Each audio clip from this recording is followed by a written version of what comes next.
안녕하세요. 조재영입니다. 오늘은 11장 서프라이 체인에 대해서 이제 설명을 드리도록 하겠습니다.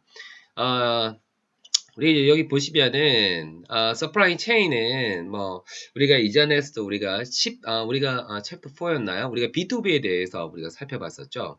B2B가 우리가 어떤 기업 간 1대1의 어떤 거래였다라고 생각을 한다면 이 서프라이 체인 같은 경우에는 기업 간 거래이면서 전체적인 어떤 우리가 이러한 플로우, 즉 어떤 하나의 흐름을 바로 이야기를 합니다. 물건이 하나가 만들어져서 그 다음에 이것이 최종 소비자에게 어떻게 흘러가느냐 하는 것에 대한 일종의 흐름인데요. 여기 흐름에는 우리가 많은 것들이 흘러간답니다. 뭐 예를 들면 제품이나 어떤 이런 뭐 원료, 부품 같은 것들이 흘러가고 또 돈도 흘러가고 또 가장 중요한 것이 이렇게 정보도 흘러가는데요. 이러한 과정에 대해서 한번 살펴보도록 하겠습니다. 여기를 보시면은요, 네, 여기 보시면은 중간에 있는 요 assembly 그리고 manufacturing and packaging이라고 하는 요 업무를 담당을 하는 것이 우리가 manufacture가 이제 담당을 하는 거예요. 이 manufacture가 어떤 것이냐, 여러분들이 잘 알고 계시는 예를 들면 삼성전자라든지 LG전자, 애플, 뭐 현대자동차와 같은 이런 어떤 브랜드 제품들이죠. 뭐 예를 들면은 여러분들이 삼성전자에서 S6를 만든다고 칩시다. 하나의 제품을 만들기 위해서는 이 휴대폰에 들어가는 여러 가지 부품들이 들어가게 될 텐데요.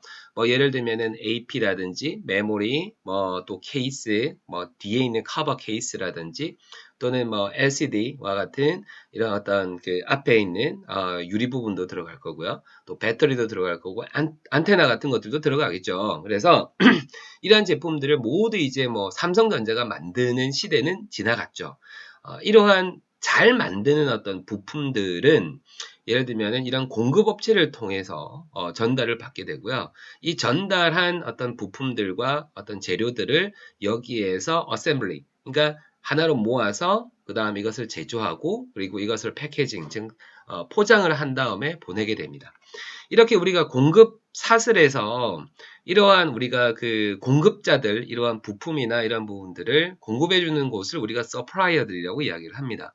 이 서프라이어들은 여기 보시는 것처럼 뭐 아주 다양한 계층으로 구성되어 있을 수 있는데요. 뭐 예를 들면 first tier supplier가 있고 다시 이 first tier에 또 부품을 제공을 해주는 또 second tier supplier가 있어요.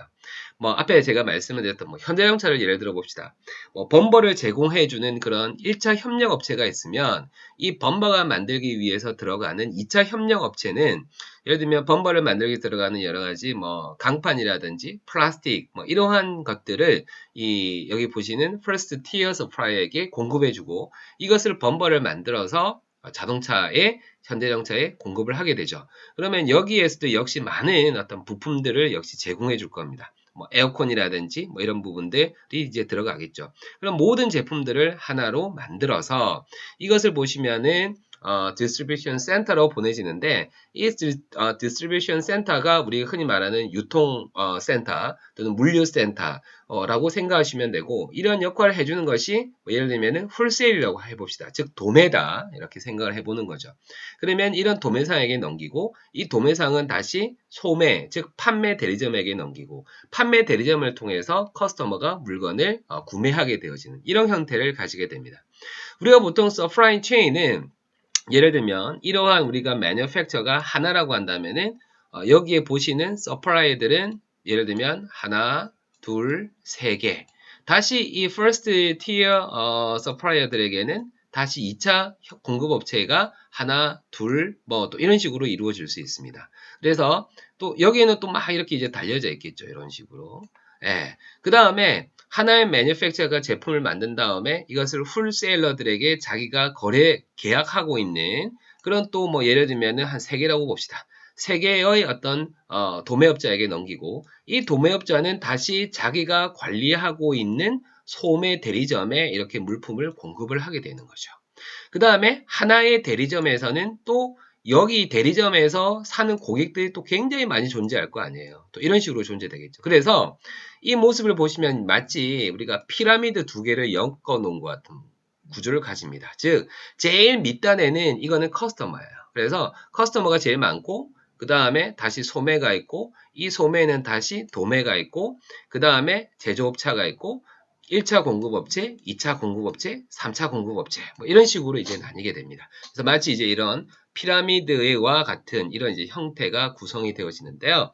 이러한 앞에 말씀해드렸던 서프라이 체인이라고 하는 것은 이러한 하나의 물건이 만들어지기까지의 과정, 그리고 다시 물건이 만들어지고 난 다음에 어떻게 유통되어져서 판매되어지느냐의 전체적인 이 플로우 과정을 우리가 서프라이 체인이라고 합니다. 보시는 것처럼 그런 이 그 서프라이 체인에서 어떤 것이 흘러가느냐 하면 이렇게 우리가 뭐 물품에 대한 어떤 제품도 흘러가고 그다음에 부품도 흘러가고 당연히 또 이렇게 흘러가니까 또 우리가 뭐 사고 파는 어떤 행위가 있겠죠. 그러니까 상거래가 이루어지니까 돈도 흘러갑니다.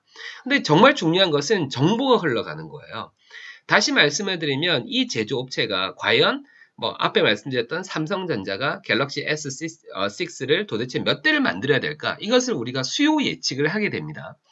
수요 예측을 해서 몇 개, 이번 달에는 몇 개를 만들자 이렇게 되는데 이 수요 예측을 정확하게 하기 위해서 필요한 게 뭘까요? 그렇죠. 이 여기 보시는 이 각각의 리테일러 즉 판매 대리점에서 몇 개가 팔렸는지 다시 이 정보가 아주 빠르게 흘러가야 되겠죠. 그래서 이러한 정보가 예를 들면 칸 대리점에서 예를 들면 5개가 팔린다라고 하면은 모두 5개다라고 하면은 이 정보가 도매상을 거쳐서 다시 제조업체에게 흘러가고 그렇게 되면은 아 이번 달에는 100개를 만들면 되겠구나라고 예측을 해서 100개를 만들 수 있는 분량의 부품들을 다시 어떻게 됩니까? 공급업체에게 다시 전달을 하게 되면 이 공급업체는 필요한 제품에 대한 수량을 언제까지 납기를 하게 되겠죠. 그래서 이러한 어떤 부분들이 아주 실시간으로 정보가 흘러가야지만 어떻게 됩니까? 매뉴팩처가 원하는 적재적소의 제품을 공급하게 될 겁니다. 우리가 이때 조심해야 될 것은 예를 들면은 갤럭시 S6가 굉장히 잘 팔린다는 거예요. 그래서 여기에 있는 어떤 대리점에서 원래는 하루에 5개 정도가 팔리는데 예를 들면은 어느 날 6번째 고객이 갤럭시 S6가 있어요? 라고 물어봅니다. 그런데 없어. 재고가 다 떨어진 거야. 못 팔게 되겠죠? 못 팔게 되면 어떻게 해야 돼? 그렇지. 돈을 못 버는 거지. 그래 되면서, 여기에 있는, 일종의 이제 그 대리점들이 조금 더 많은 제품을, 확보하려고 하겠죠. 이것이 바로 뭡니까? 재고입니다. 그렇죠?